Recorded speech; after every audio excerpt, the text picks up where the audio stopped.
옛날 옛적 지금의 경상북도 영덕 지역에는 아름다운 바다와 울창한 산이 공존하는 마을이 있었습니다. 이 마을은 바다에서 나는 풍부한 해산물과 산에서 자라는 신선한 농작물 덕분에 항상 풍요로웠지요. 하지만 마을 사람들은 바다와 산이 함께 만들어내는 절경을 당연히 여겼고 그 자연의 소중함을 잊고 지내고 있었습니다. 마을 중앙에는 영덕의 바다와 산의 실령이라 불리는 신성한 나무가 있었습니다. 이 나무는 해와 달이 몇 번을 바뀌어도 한결같이 마을을 지켜보며 자리잡고 있었지요. 한 여름날 마을에 큰 가뭄이 찾아왔습니다. 밭은 타들어가고 바다의 물고기는 점점 그 수가 줄어들었습니다. 마을 사람들은 곧 다가올 수확철과 겨울을 걱정하며 고개를 저었습니다. 그러던 한날 밤 마을의 가장 어린 소년 은서는 꿈을 꾸었습니다. 그 꿈에서 은서는 영덕의 바다와 산에 신령이 말을 거는 것을 들었습니다. 은서야, 사람들에게 우리의 경고를 전하렴. 자연의 조화가 깨지면 모든 생물이 고통받을 것이란다고 말이죠. 은서가 잠에서 깨어났을 때 그녀는 그 말을 마을 어른들에게 전해야겠다고 결심했습니다. 다음날 은서는 용기를 내어 마을의 장로들에게 꿈 이야기를 전했습니다.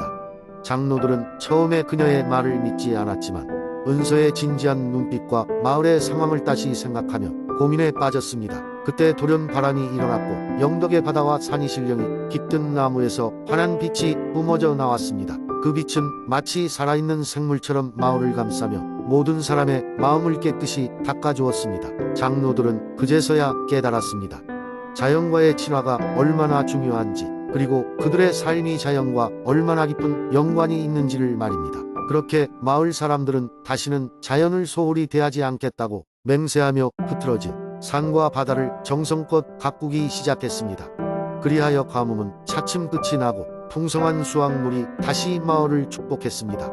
그리고 영덕 사람들은 최소한 1년에 한 번은 바다와 산 신령에게 감사하는 날을 정하여 그들만의 축제를 벌이게 되었습니다. 영덕의 바다와 산을 위한 축제는 세월이 흘러도 끊이지 않았고 모든 것은 다시 그 조화를 찾았습니다. 그리하여 영덕은 지금까지도 자연과 사람의 조화로운 삶을 이어가고 있습니다. 두 번째 이야기. 옛날 옛적 산과 강이 아름답게 어우러진 한국의 강진 지역에 작은 마을이 있었다.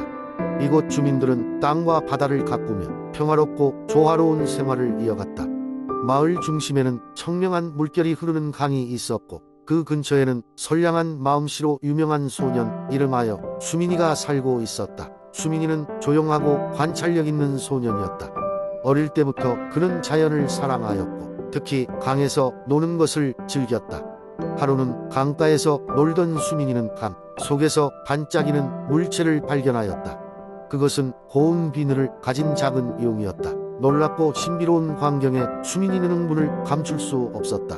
용은 인간처럼 말을 할 수 있었다.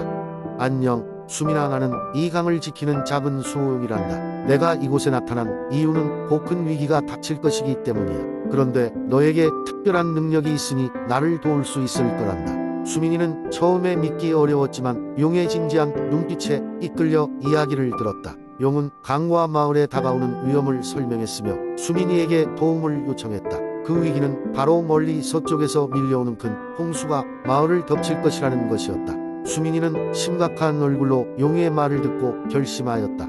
내가 어떤 일이 있어도 돕겠어. 용님, 마을을 지키기 위해 힘을 모을게. 용은 감동하며 수민에게 미소 지었다. 내 마음이 진실하니 나는 너에게 특별한 힘을 주겠다. 너는 물과 대화를 할 수 있고 그것을 조종할 수 있는 능력을 얻게 될 거야. 단 이 힘을 소중히 여기며 착한 마음으로 사용해야 한단다. 그리하여 수민이는 용의 마법으로 물을 다루는 힘을 얻게 되었다. 마을 사람들은 처음엔 그의 이야기를 쉽게 믿지 않았지만 수민이가 물을 다루는 광경을 보고는 감탄과 놀라움으로 가득 찼다. 마을의 어른들은 이 재능을 어떻게 사용할지 의논하기 시작했다. 멀지 않아 용의 예언대로 큰 비가 내리기 시작했다. 마을 사람들은 홍수로 인해 큰 위기에 처할 것이라는 두려움에 사로잡혔으나 수민이 주도적으로 나서서 물길을 안전한 방향으로 이끌며 마을을 보호하기 시작했다. 물과 대화를 나누며 수고를 아끼지 않았고 그의 노력 덕분에 마을은 큰 피해 없이 무사히 위기를 넘겼다. 그 이후로 마을 사람들은 수민의 지혜와 용기로 인해 그를 마을의 영웅으로 여겼다. 용은 다시 나타나 수민에게 감사의 인사를 전했다. 너의 용기와 지혜가 마을을 구했구나. 이제 나의 소명을 다했으니 너에게 이강의 수호자로서 나의 자리를 물려주마. 수민이는 겸손히 인사를 올리고 강진의 수호자로서의 역할을 받아들였다. 그는 그렇게 어른이 되어도 마을과 자연을 보살피는 삶을 살았다. 그리고 강진 지역의 사람들은 그와 용의 전설을 오래도록 전하며 수호자의 이야기를 기억하였다. 이 이야기의 마지막에서 사람들은 서로 도우며 자연과 조화를 이루는 삶의 중요성을 깨닫고 수민이가 남긴 가르침을 마음 깊이 새겼다. 세 번째 이야기. 옛날 옛적 강원도 정선에는 아름다운 산과 맑은 계곡 그리고 울창한 숲이 있었다. 이곳에는 특별한 힘을 가진 마법의 숲이 있다고 전해졌다. 숲에는 신비로운 생명체들이 살아가며 그들만의 마법과 이야기를 만들어가고 있었다. 숲 가장자리에 작은 마을이 있었는데 그 마을에는 용감하고 호기심 많은 소년인 민재가 살고 있었다. 민재는 할머니에게서 마법의 숲에 대한 전설을 듣고 그 숲을 직접 탐험해보고 싶은 꿈을 꾸었다. 할머니는 숲이 아름답고 신비하지만 경솔하게 들어가면 안 된다며 민재를 항상 경고했다. 그러던 어느 날 민재는 숲에서 희미한 노랫소리가 들려오는 것을 느꼈다. 호기심을 이기지 못한 민재는 소리의 주인을 찾아 숲 속으로 걸어 들어갔다. 숲은 마치 환각을 불러일으키듯 은은한 빛과 마법의 분위기가 감돌았다. 나무들은 조용히 속삭였고 풀잎들은 민재가 지나갈 때마다 물결치듯 흔들렸다. 민재는 숲 깊은 곳으로 들어갔고 그곳에서 수호수라는 큰 나무를 마주하게 되었다. 수호수는 오랜 시간 정선의 자연을 지키며 숲의 중심을 이루고 있었다. 민재가 다가가자 수호수는 부드러운 목소리로 말을 걸어왔다. 너는 왜 이곳에 왔느냐, 작은 인간아. 민재는 두려움을 무릅쓰고 자신의 모험을 설명했다. 수호수는 민재의 용기와 진심을 알아차리고 그에게 숲의 비밀을 보여주기로 결심했다. 그러면서도 경고하듯 말했다. 이곳의 모든 것은 아름다우나 인간의 탐욕으로 인해 그 조화가 깨지는 것을 원치 않는다. 수호수는 민재에게 마법의 돌을 손에 쥐어주었다. 이 돌은 숲의 에너지를 간직하고 있으며 필요할 때 숲의 힘을 빌려줄 수 있는 것이었다. 민재는 수호수의 지혜를 듣고 감사하며 숲을 떠나 돌아와야 했다. 마을로 돌아온 민재는 그날부터 마을을 지키고 자연을 존중하며 살아가는 데에 힘을 쏟았다. 마법의 숲은 여전히 그 자리에서 불변의 마법으로 모든 생명체를 품고 있었다. 세월이 흘러 민재는 마을의 현자로 존경받게 되었고 수호수의 가르침을 아이들에게 전하는 사람이 되었다.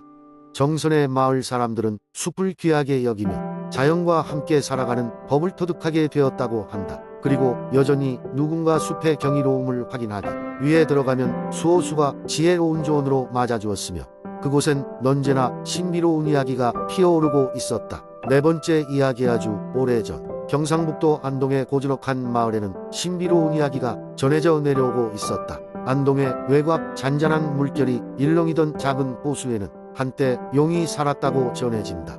이 호수는 지금의 도산서당 아래에 위치했으며 그곳에서 전해지는 아름다운 전설은 마을 사람들에게는 언제나 흥미로운 이야기로 전해져 온다. 옛날 옛적 산과 강이 어우러진 안동의 아름다운 경치 속에서 용은 하늘을 나는 것을 좋아했다. 용은 호수 깊은 곳에 자신의 보금자리를 마련하면서도 사람들에게 해를 끼치지 않고 오히려 마을의 풍요와 안녕을 기원하며 평화롭게 지내고 있었다고 한다. 마을 사람들은 이러한 용의 존재를 신성하게 여기며 신비로운 생명체의 보호를 받는다고 믿었다. 광활이 푸르른 여름의 한날 마을 소녀 하얀 영과 그녀의 친구들은 호수에서 놀고 있었다. 여는 나이가 어리지만 호기심이 많았고 하늘로 솟아오른 구름 형상을 바라보며 용을 상상하곤 했다. 그러던 중 소녀의 눈에 호수 너머로 비청이는 커다란 그림자가 드리워졌다. 곧이어 물속에서 거대한 용의 머리가 나오더니 소녀들을 향해 천천히 다가왔다. 처음 용을 마주한 소녀들은 두려움에 떨었지만 용이 보여준 눈빛은 따뜻하고 상냥했다. 그것은 위험이 아닌 경이로움이었다. 용은 영원하던 평화의 메시지를 전하러 왔음을 알렸다. 마을의 평화와 번영을 위해서는 올해 호수에 있는 비밀의 보석을 숨겨야만 한다는 작은 부탁을 남긴 것이다. 보석은 세상의 질서를 이루는 힘을 간직하고 있으며 악마의 손에 들어가면 큰 재앙이 올 것이라 경고했다. 영과 친구들은 용의 부탁을 가슴 깊이 새기고 호수를 경계하는 숲속 깊숙한 곳에 보석을 숨겼다. 차마 누구에게도 말할 수 없는 비밀을 간직하여 마을의 평화와 안녕을 지켜내기 위해 그날 이후로 매일같이 결심한다. 용이 남긴 조언 덕분에 안동은 오랜 세월 동안 평화롭고 번영해졌으며 용의 따뜻한 존재는 언제나 그들 곁에 있었다. 그러나 믿음만으로는 한계가 있었다. 어느덧 세월이 흘러 안동의 어둠의 세력이 다가왔다. 탐욕스러운 왕은 그 비밀 보석의 존재를 알고 그것을 차지하여 권력을 강화하려고 하였다. 마을은 이를 막기 위해 결탁했으나 왕의 군세에 맞서기에는 역부족이었다. 그 순간 시름에 잠긴 마을에 용이 다시 나타났다. 용의 눈물은 다시 한번 호수에 녹아들어 마을 사람들의 염원을 이루어 주었다. 용은 최후의 수호를 다짐하며 마지막 힘을 다해 집요한 어둠의 세력을 물리치고 승리를 이끌었다. 마을 사람들은 용의 희생을 기억하며 영원한 감사와 그리움을 품고 살아가게 되었다. 이렇듯 안동의 동화 이야기는 단순한 전설이나 환상이 아니었다. 그것은 안동의 사람들에게 신념과 희망을 심어주는 중요한 상징으로 남아있다. 그리고 오늘날에도 용이 선량한 영혼은 안동의 강과 호수에서 깃들어 있으며 언제나 마을을 바라보고 있다는 믿음이 이어지고 있다. 용의 눈물이 흐를 때마다 안동의 하늘과 대지는 다시금 평화와 번영을 약속한다.